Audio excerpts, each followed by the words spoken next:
Just want to welcome everybody to this episode of Campfire Conversations. This is our fourth episode here on Shred Space.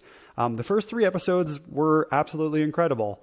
And I think in large part that is due to everybody who is here. So whether this is your first time in this space or you've had a number of conversations here, it really is the intentionality that our audience brings, the amazing questions that you bring, and just that intention that you bring here that I really do think elevates these conversations. And it really lets our guests show up in a way that I feel is very authentic. It's authentic and it is also kind of imperfect, because when you really show up as yourself, you show up with all of those little imperfections that we all have as people. So for Sasha, I just want to welcome you here tonight and just say, we really are here to create this space for you to just kind of share yourself with us, some of your stories, some of the wisdom you've gleaned along the way, and what has been a really, really amazing career. So Sasha, welcome. We're really happy to have you here tonight.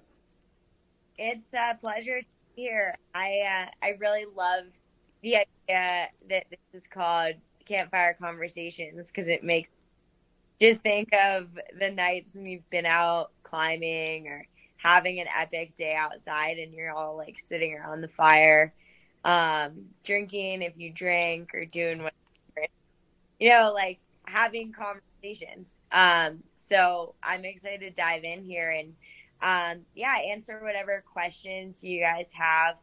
It's been a wild year, for me, and so I think for a lot of people. I'll let you lead the start. Cool. Yeah, just to give you a sense of the structure, it'll probably be about 20 or 25 minutes of just me and you, and then we'll bring some folks up from the audience so you can kind of get a chance to chat with people who are here and give everyone an opportunity to ask you some questions. So sound good? Yeah, it sounds great. Awesome. So Sasha, you and I actually connected on Instagram very briefly, and it was really interesting. I did not know that you actually have been recovering from some pretty significant injury for the past year. I have been recovering myself from some COVID-related heart issues, so I figured we could kind of start there. Can you just tell everybody about kind of what you've been going through over the last year, maybe how all this kind of started for you? Yeah, totally. It actually started exactly a calendar year ago. I was having really hip pain, and it was becoming for the last 3 years. I had a couple expeditions that I think threw it over the edge. But as athletes and just adventure goers, I think that we become really good at digesting and managing pain and incorporating it into our daily lives. So I kind of was just operating and taking ibuprofen every night, not really knowing what was going on until it kind of got to a tipping point a year ago where I was not able to sleep and just feeling this constant, really dull achiness and instability in my hips, where it felt like which it was, my femur popping out of my pelvic bone.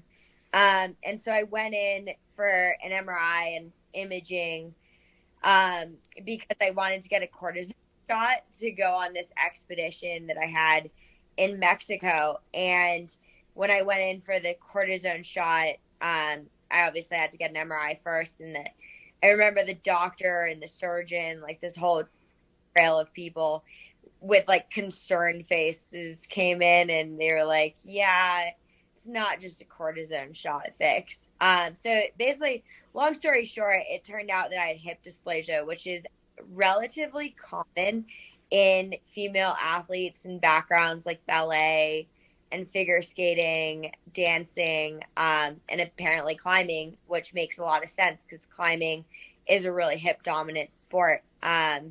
And I'm 28. I started climbing when I was 6. So I've been climbing for 22 years, and it is either developmental or you can be born with it. It's kind of uncertain how to tell exactly how the hip dysplasia came about in the first place. But basically it's an overuse injury from an anatomical unsturdiness in my hips that led to basically my femur head almost popping out of my pelvic bone. And what held it in there before was my labrums and surrounding soft tissue, which I had over the last couple years just totally shredded through. And so that the choice that the surgical team basically gave me was I was looking at a total hip replacement 4 to 6 months if I kept climbing on it and trying, because I was wearing down the cartilage that was protecting the bone on bone rubbing, which leads to having to totally replace your hips, or do this preventative hip reconstruction surgery on both of my hips. So I definitely feel like I'm in the prime of my climbing career as it pertains to like going outside and all these adventures that I don't want to have that idea of my hip replacement popping out, which is pretty common, or like needing a new hip replacement in 20 years. So for the preservation of my career, I was like, let's do the hip reconstruction and let's try and make it as efficient as possible. So I basically did them back to back within the time frame of as soon as I was off crutches on my left side, I did my right side so I could stand on my other leg. They wouldn't let me do like both of them at the same time, which is kind of the masochistic way that I was just like, well, it got me back to sport quicker. But yeah, I 2 weeks ago had all the hardware removed, which were 6-inch screws, which is kind of wild to hold. So that's my hip journey so far. Yeah. So I mean, a year ago, you're about to go on this epic kind of trek to Mexico, this epic expedition to Mexico. You're really in the prime of your career. Suddenly your doctors are telling you, okay, we have to undergo this significant surgery. What emotions were you feeling in that moment? It was like living in a totally emotionally shocked world where everything felt like falling apart, because the most I had ever taken off for injury, cracked 2 vertebrae in my back before, and had like kind of like stress fracture injuries and stuff like that. But ironically, like the most I had taken off was 6 weeks, and I was looking at 6 to 12 months off of climbing. And then that night I kind of processed everything, and after speaking to my surgeon, I was like, well, how about this? If I'm not gonna, like, if nothing's gonna change in the next like 2 to 3 weeks drastically, how about I go down to Mexico, do this climb that I've been training for since the fall, and it's the spring now, and then come back and throw in the towel and feel like I had a last hurrah. And so that was kind of the plan that we made. And then that night, I found out that one of the people on our team who had gone ahead of time to climb on the route and set the static line for the crew that would be filming us climbing, had this crazy tragic accident where he was on the 14th pitch and a rock broke, and he fell and the rock cut his rope, and so he fell 1,400 feet. And just like the prior day, I was coordinating gear with him, and we were like chatting about being so stoked for the trip. And so that kind of put like everything that I was pining over in perspective. Like it was like, okay, hips don't matter anymore. Let's go to Mexico and rescue his body and make sure that Aaron, who is his climbing partner, can get off the wall safely. And so the next morning I flew to Mexico with Savannah, who is going to be the one filming, whose boyfriend it was. His name was Nolan. And then Nolan's family came down, his mom and dad and brother. And it was just like a really weird, hard week, because I hiked his family in to get a perspective of the wall, and we looked at the line with binoculars, and it was the first time I was seeing the climb in person. And it was not in the way that was supposed to be happening. Like, it was in exactly the opposite way that I'd ever want it to be happening. And then, you know, everything kind of happened that week. We got his body and got Aaron rescued off the wall. And then we flew back, and like this obscure thing called COVID was happening, and it was like March 12th. And it felt, I think, like just a couple of days later, the world kind of shut down. And so I didn't know when surgery was going to be. It was supposed to be end of March, and all hospitals were dealing with COVID and outpouring of need there. So I just remember feeling like this super dark spiraling hole where I was like, I don't even know what's certain about life anymore, because like this climb that I thought was everything, it just killed my friend.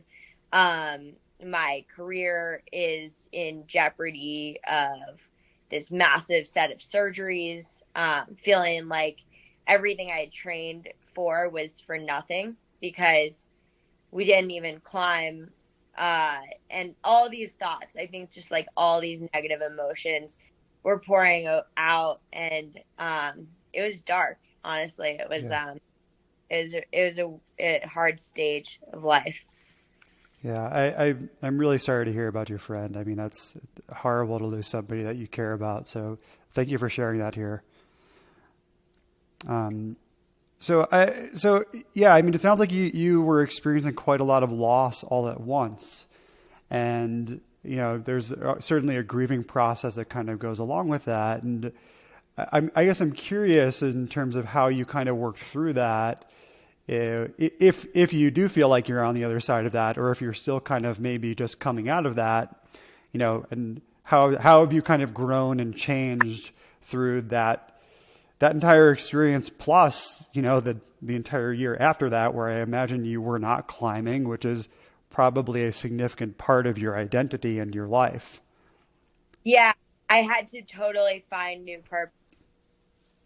So much of where I feel my anxiety and let out my energy and find meaning in life has always been associated with sport.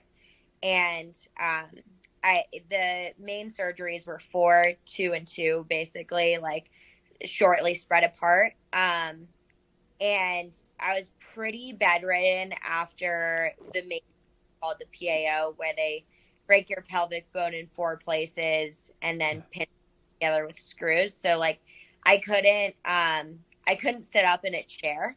Like you couldn't bend past 90. And so I had a lot of time, which I normally feel like my past life felt like it was constantly in motion. And I graduated from Columbia University in 2016, and I had studied nonfiction writing and business management. And so I started writing a lot more. I started working actually on a book proposal, which is kind of like, I feel dumb even saying because it sounds daunting, but that's something I've been working on. And then I've always had this passion for learning more about nutrition and as it pertains to my sport and performance and what I bring up with me on the walls. So like what I've always done with big walls is I've made my own bars because it's virtually impossible to get enough greens when you're living on the wall for a week or something. Like you're not bringing up like spinach or like a lettuce head. So what I do is like bring in greens powders that I would just buy from the store and incorporate them into my bars and add adaptogens and stuff like that. So I guess in my process of finding purpose, I was like, what if I actually did something with this? And that was something that I embarked on too, and I'm really in the throes of the process of what it may look like, but I filed for a C Corp for Send bars, like SEND. Mm-hmm. And that gave me a lot of purpose too. I built a team of really epic women around me. It was pretty important to be female focused and founded. So one of my friends is a former Olympian turned chef and nutritionist to help me develop the bar recipes and stuff like that. But I guess it's a long-winded answer to say I had to find a new purpose. Yeah, it's really amazing to hear you sort of talk about that and finding that purpose when sometimes maybe we kind of are set aside from the thing that we normally do. So it sounds like you were able to work through that, and I'm assuming you are coming back to climbing. Would that be correct? Yeah, I'm actually for my last surgery, the big one was in September. And then 2 weeks ago, I got my hardware removed, but I've been getting back into climbing again. It's been like a really weird road of getting out of surgery, having this forced break, then getting to train again. And then, having like a little 10-day or 14-day hiatus that I took kind of lightly with getting back to training, because my motivation actually feels really high after all of this. It's interesting because I think because I've been climbing for so long and it became my job too, the motivation definitely hit like valleys as well as peaks. And now I feel like the thing that I love the most about what I do is just like the sheer joy of climbing. And like, I miss that so much. And the first days of getting back to climb after like 6 or 7 months off, and I was like just able to top rope because I couldn't have impact on my hips and like do it really at like a pretty remedial level. I was just so pumped. Like I was so happy to be in it. And so now I'm actually training to go back to Mexico in April, which feels like it might be too soon. I kind of just need to see where I'm at physically. But I was just in Aspen this weekend, and I thought that I didn't even buy a ski pass or like the Icon pass is normally what I get. I didn't even get that because I figured I couldn't ski this year because of everything going on. And I've actually been skiing since I was 3, and it would have been my first time not skiing ever in a winter, and I was pretty pumped to get some turns in too. So I'm feeling like really grateful to be on the up. That's awesome. Yeah, the one thing I am missing right in my life right now is skiing. So I'm hoping next season I'll be out there. Yeah, totally. I feel like I should be interviewing you about what. No, it's okay. So some other time. Trust me, people are much more interested in you here than they are in me. So my next question I want to ask you, Sasha, has a little more to do with kind of your approach to life generally. And before I do, though, I just want to reset the room, and then I'm going to read your bio because your bio is just unbelievably impressive.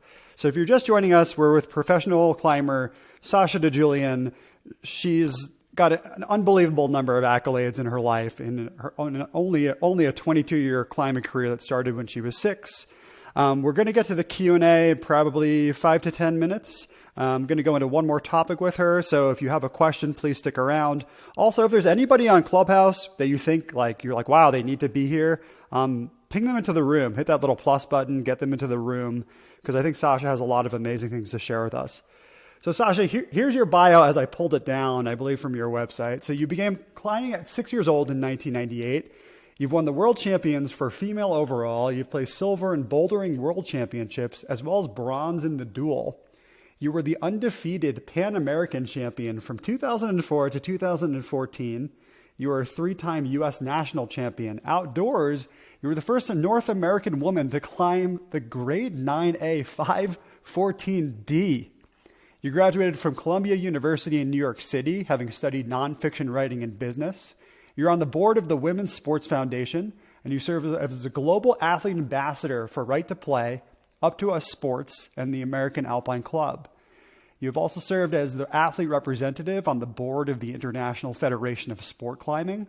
You've been the recipient of multiple awards, including Glamour Magazine's Top College Women of the Year in 2016, the Cutting Edge Athlete Award for 2014 Performance, the Golden Piton Award, and the Arco Rock Legend Award for Outstanding Achievement in the Outdoors. You are not even 30 years old yet, Sasha. That is a remarkable amount of accomplishments, and I'm sure they're not even all listed there, in addition to being probably an amazing family member and having all these people in your life. My question to you here is, have you had some sort of maybe guiding philosophy that's led you through this? And, how much has rock climbing taught you about your approach to life itself? Yeah, I love that question because life is so much beyond just anything about the climb. So I lost my dad pretty suddenly 5 years ago. And the mantra that he always left me with was be safe, have fun, and do your best. And he would say that to me before every trip I embarked on. And that's definitely something that's been really important for me to always remember, is like on expeditions, you're constantly kind of playing the game of mitigating what's irrational and rational fear, and how much risk can you hang out on the line, and what's it worth? And so that element of safety is really significant. And then having fun is like, at the end of the day, if you're going out on a climb fueled by ambitions that aren't genuine to actually wanting to be there, then I just don't think that it sets you up ever for success or like enjoyment. And then doing my best, like I know that I'm just like an imperfect human learning, and I feel like this year,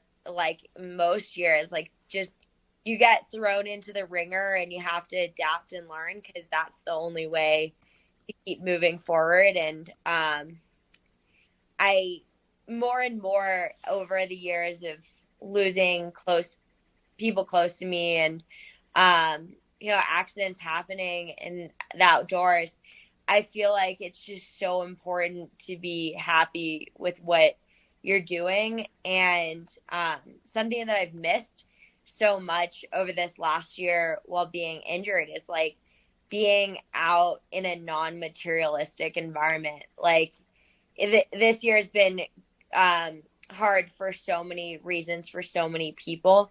But normally what really grounds me when I like go out on an expedition is you're just like there living on the wall or camping with your climbing partner, and life feels really simple.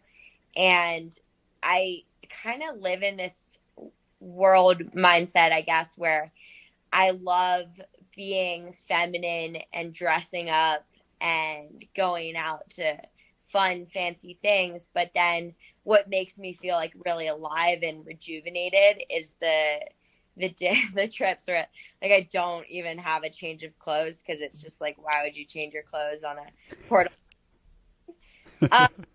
And so I feel like that simplicity is what I'm missing now. It's like I've lived this year in a temperature controlled environment, which feels weird.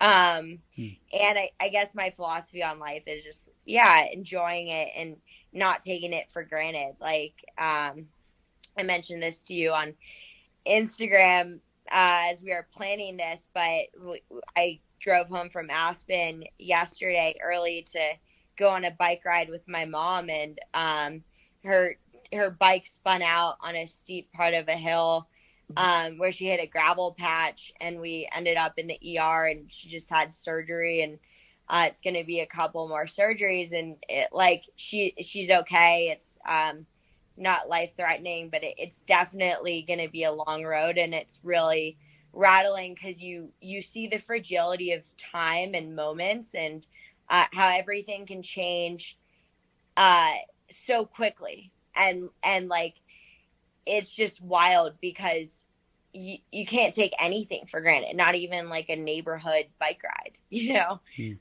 so I think that's been just like my approach even more and more to life.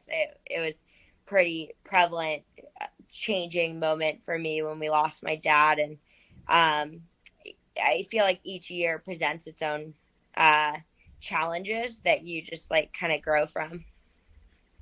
Yeah. So thoughts definitely with your mom. I hope she recovers quickly and everything's all right. But yeah, those events definitely put things in perspective for sure. Um, so my kind of last question here before we go to the audience is, what has climbing itself taught you in your own approach, not just to climbing, but the way you live and maybe the front country world? Yeah, I like that. I'm like, where do I start? Everything in my life has been an adaptation metaphor to climbing, but not to be cheesy about it. Like now, I guess like when I was approaching this year with my recovery, for instance, I knew it was going to be a lot, but I thought of it kind of like a big wall where you would just like pitch it out. So break it up into pieces and see each pitch per se, which is like an individual rope length, as its own challenge. And then like once you get through to the anchor of that first pitch, then you're on to the second pitch. And it's not like life needs to have like a destination or whatever, but I think that my mindset around setting goals is often pretty focused around like what's the big picture and how can I break it down into these little pieces so that I can I can have a piece to chew on that's not like biting off a whole whale. And then definitely like discipline and commitment and failure. Like the year before I won the world championships in the women's open, which is like all women of all ages, adult category, whatever, I was at my final year in the junior category. It was in Edinburgh, Scotland, and I felt so confident going in.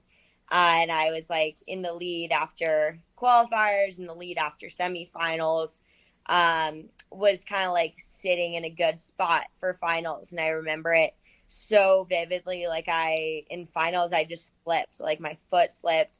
And I to this day, like remember that feeling of my heart like sinking in my chest, being like, I lost it.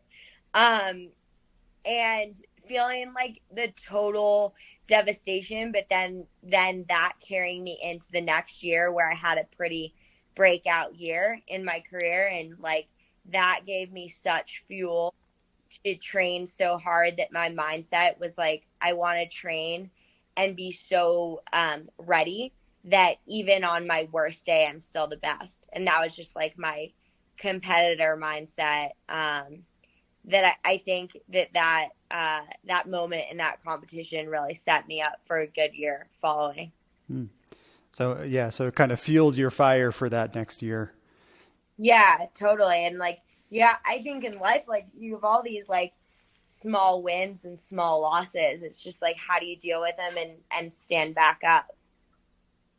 Yeah, absolutely. Okay, so I want to make sure that everyone in the room gets an opportunity to come up here to ask Sasha questions. So if you've got a question, feel free to raise your hand. Come on up here. Don't be afraid. We don't bite. All right, I'm going to pull Amina up here. And Alex and Ryan. Cool. Amina, how are you? Hi, guys. I'm great. How are you? Good. Thanks for coming on up. Feel free to ask your question to Sasha. Thank you. Hi, Sasha. It's super nice to meet you. I've been following you for a while. Thank you for being so open with us, first of all. It's really, really interesting to hear your story and hear about how you're kind of coping with everything. It's extremely inspiring.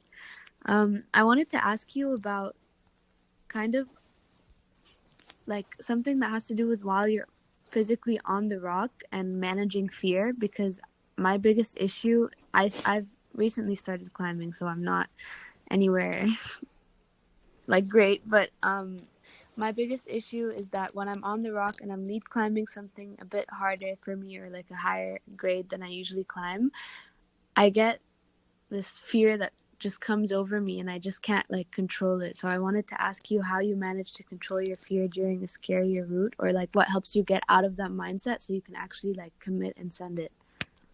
Yeah, wow. That's such a prevalent question because it's like something I'm dealing with right now. And I think that fear is real and it comes in so many different forms. I've been dealing with that. I feel like this whole kind of experience the last year, I've been in this super fragile mode. And so even just the idea of like my harness being around my previous broken pelvic bone and like what it'll feel like, all these thoughts, like I totally hear that point. Like they flood your mind over the what ifs. And what I've been doing to manage it and getting back into lead climbing is really like letting go, like starting even in the gym. And if you're lead climbing, like I'll climb to the bolt and then let go and take a small fall, and then I'll climb a little higher and like take another fall, because I feel like the fear in climbing comes around this this formation that we create in our minds over like what's going to happen if we fall. And sometimes it's not even really based in anything. And I kind of feel like fear exists only in the present, and like the future could happen. And so if you reset that mind frame of thinking positively and like just kind of committing to going for it, that's at least how I feel like I've managed it. And even falling in different angles and different directions on the wall, so I can just get more used to debunking this idea of what it's going to feel like to fall. Yeah, that makes a lot of sense. Yeah, I agree. I think also what I try to do is kind of bring myself back to the moment, and I'm like, okay, well, I'm holding on right now, and I didn't fall yet, so I don't need to like predict the fall, and that usually leads to me falling even. Yeah, thank you so much for the advice. You can try and think about falling. I think that that's like one of the big things to work towards. Yeah, you're right. Thank you. Awesome advice there from Sasha. Yeah, I think I've had a similar experience in learning different sports like surfing, where you're like, oh my God, if I fall in this huge wave, I'm going to drown. And then you do it and it's not so bad. Yeah, exactly. My surfing has been like swimming. Because of that, I can surf. Yeah, I definitely understand that. But all right. So thank you, Amina. All right, let's go over to Alex. Alex, how are you? Hi, I'm great, thanks. I'm super grateful to be able to be here listening to you guys and talking to you guys. Well, welcome up, and thank you for being here. And yeah, feel free to ask whatever you want to Sasha. Yeah, thanks. Hi, Sasha. It's super nice to virtually meet you, I guess. And I'm also, like Amina, like a relatively newer climber, mostly done just gym climbing, but I've been super into, as a movie buff, I've been super into a lot of the newer, popular climbing movies, Free Solo, Dawn Wall, all of those.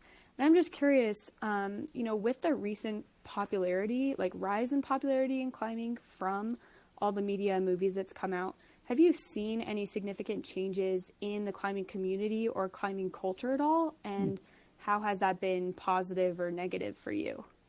Good question. I like that question a lot. Thanks for bringing that up. There's definitely been an influx of media around climbing. And you see that translated in, at least in a pre-COVID world, like the popularity in climbing gyms. Like there's just so many people in gyms, and I feel like the gym industry was really exploding before the pandemic, and like every urban city around the world feels like has been introducing climbing gyms to it. And I think that comes from like an array of reasons, but climbing media definitely has a part in it, like people watching an Oscar-winning film that's climbing. I think it introduces a lot of people to the sport.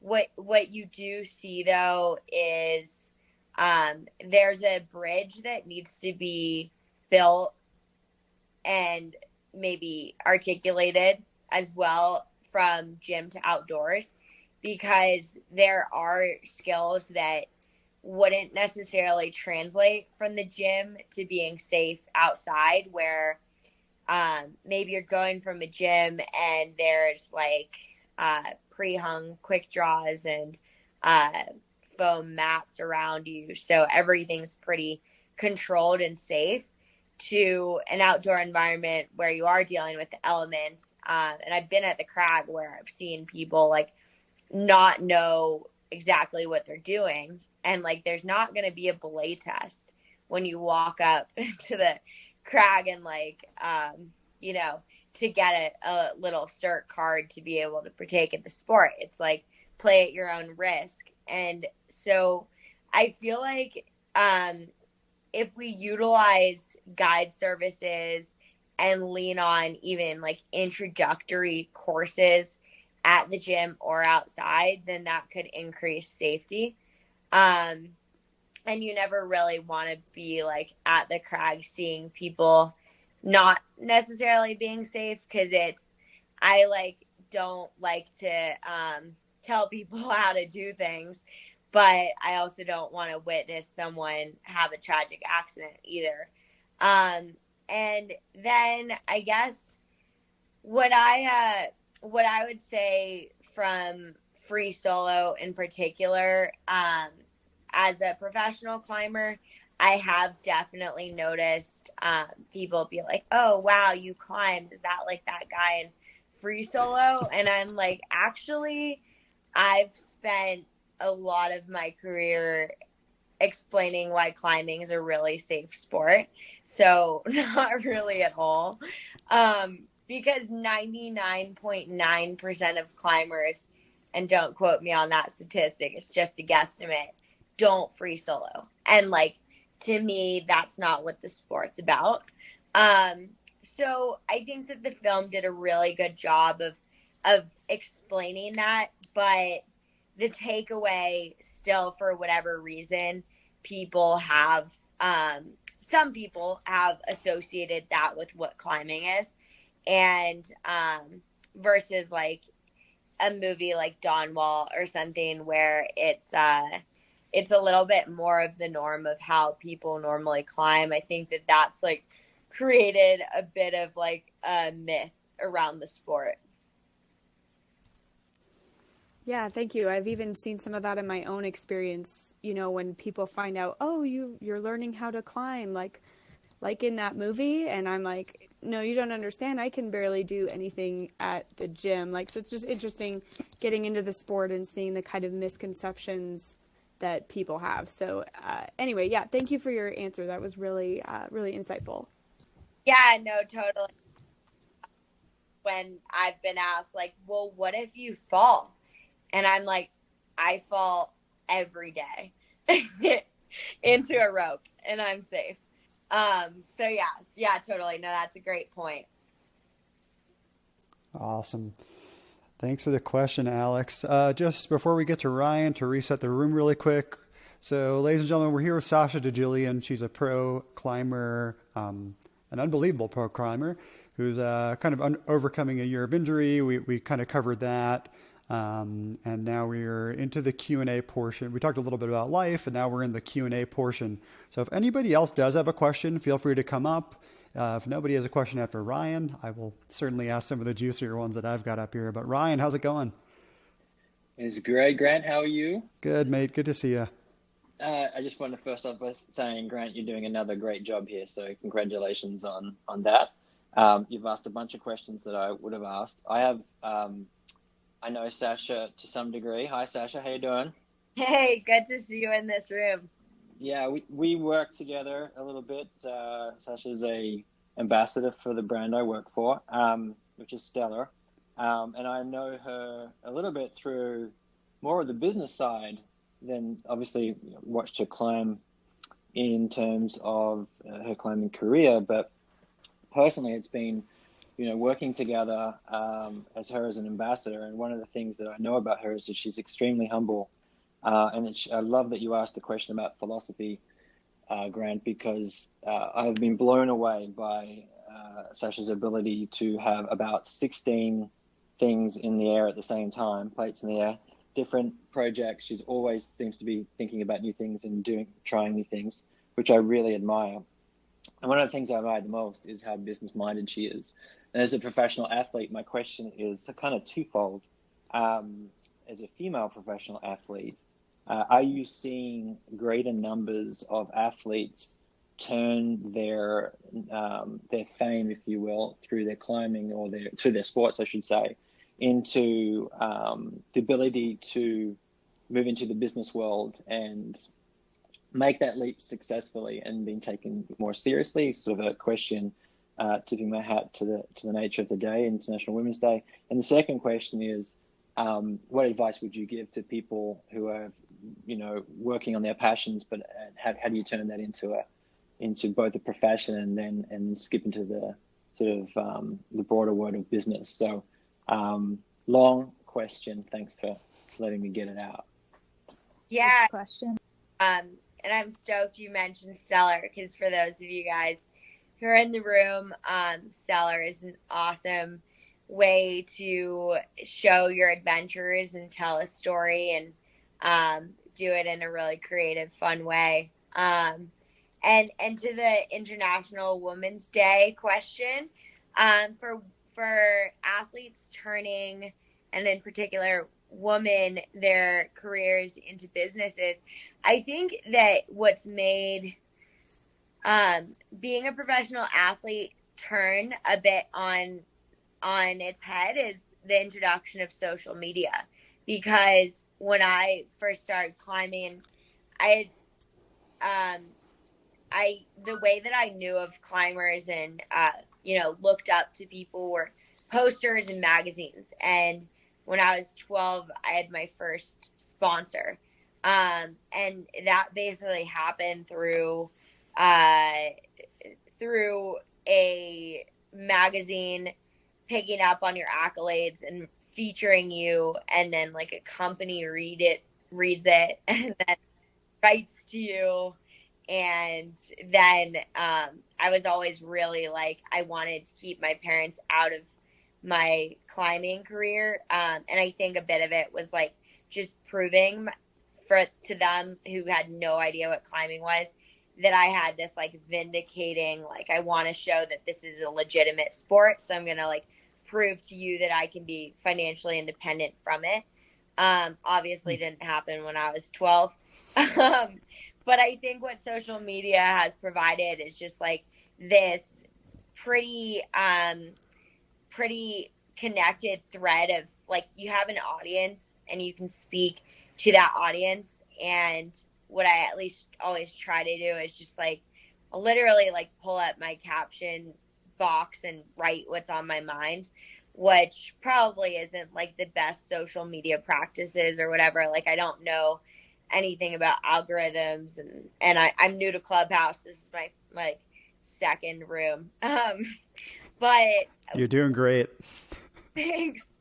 Probably rambling too much, but what I do think is like really important is just crafting your voice. And I think that athletes turning their careers into businesses, like, you develop your sense of values and what you stand by and your non-negotiables. And then that helps dictate which brands you align with. And then in the process, I think you start thinking like, well, what if I created something myself? And maybe like the creativity is partially inspired through the environment on social. So yeah, I think that honing into your craft and figuring out from your craft what you can do, from being an athlete to being more involved in business. I get kind of bored. Like, I don't want to put down just climbing, but I feel like when I have my mind activated in different ways, then I feel really stimulated by life. And like, especially in this injury, that process was really like highlighted because I couldn't do anything else. So it was like, I could either wallow and watch Netflix, or I could actually do something with my time that would give me purpose when I wake up. And then as far as taking your passion and turning it into a profession, I don't have like the best advice. Like with climbing, my career kind of came about in like a way that I never really was a kid and like thought that I wanted to be a professional climber, because I didn't really know what that meant. And when I was younger, what professional climbers meant was like kind of living in your van and eating bars, you know, and like, not that anything's wrong with that. I just didn't, I didn't want that to be what I strive for, because I didn't relate. And so I guess it kind of melds into that first question, is like, there's a lot of possibilities now to be creative with what you want out of what even you want your job to be. Like, I feel like I still learn about people doing interesting things, and I'm like, I didn't even know that was a job, but that's cool. And so I guess that's it. Like, just like what you're passionate about. Love it. I would just say, Grant, if I may, that Yep. Sasha, your social media, you might say that you're a novice, but you're one of my favorite athletes to follow. And it's one of the factors as to why we chose to offer or extend an invitation to partner with us as an ambassador, was because you share a very, very genuine voice. You use your platform to do as much good in the world as you can. And we love that. And I love following you personally. So I don't think you're that much of a novice, but I just wanted to suggest that everyone do go follow Sasha, because she's a great person to be connected to. Thanks. I appreciate it. Awesome. So I just want to let everybody know, pretty strict time ending here in 10 minutes, because I know Sasha wants to go spend some time with her mom. We'll definitely get to Maria's question. I know Austin and TI. Austin's currently using my Epic Pass because I can't ski this year. I'm editing that out of this conversation. TI is one of my best oldest friends. I know neither of them will be offended if we don't get to them, Sasha. So let's go over to Maria, and then I think we'll probably wrap it up. Maria, how are you? Hi, thank you for having me. Hey, thanks for hosting being here. Of course, feel free to ask Sasha your question. Yeah, I will. Thank you. I'm so excited to see climbers on Clubhouse. I'm relatively new to the platform. I'm looking for climbers, so super excited. Sasha, I've been following your career for a while. Amazing to have you in this space. I am a trad climber of mediocre abilities, I would say, in the climbing world, but love it.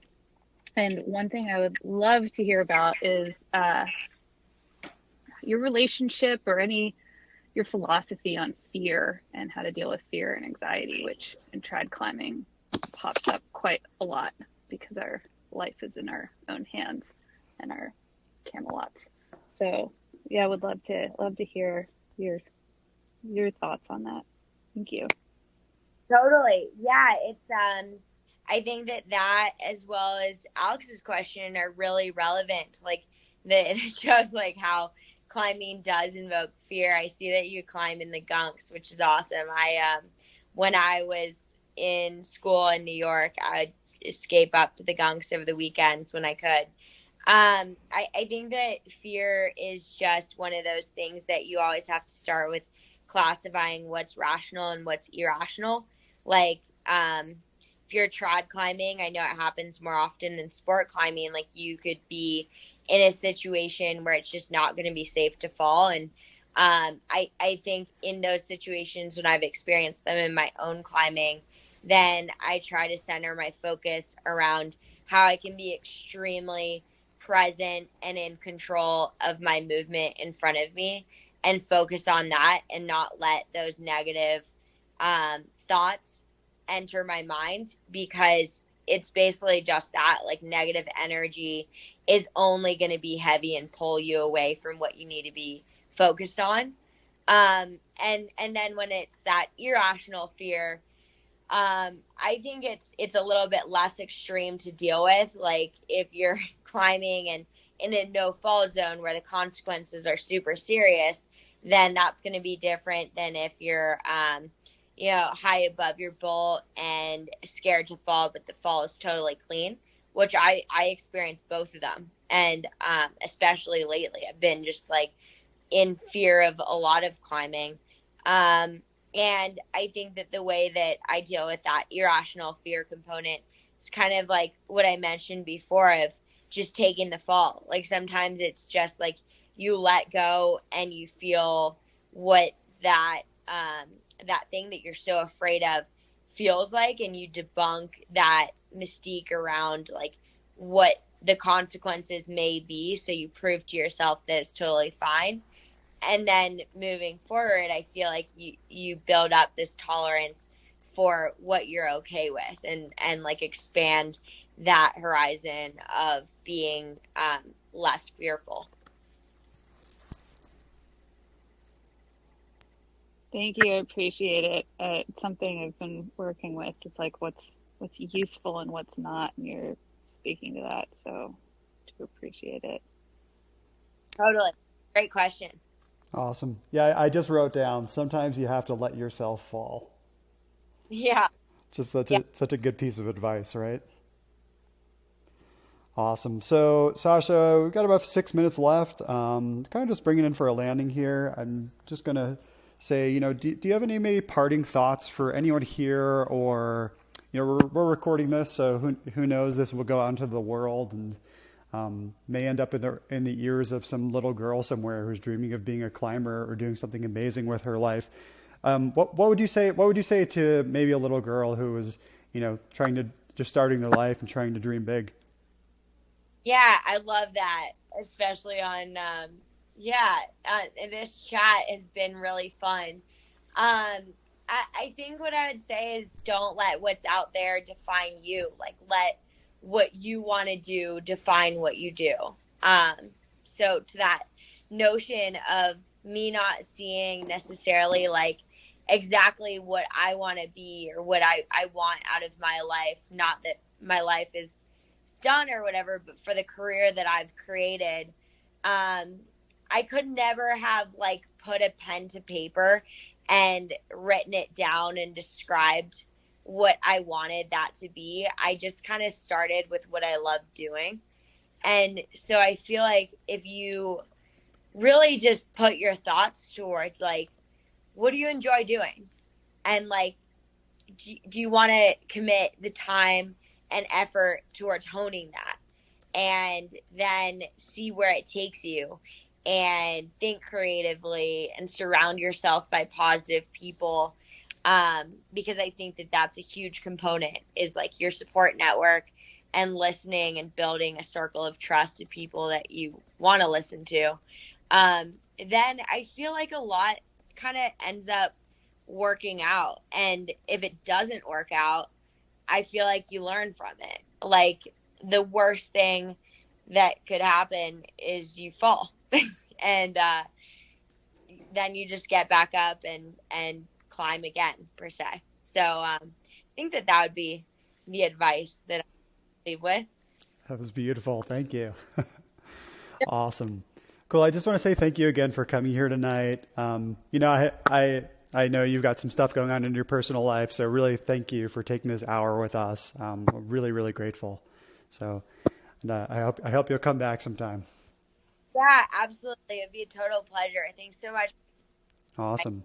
There.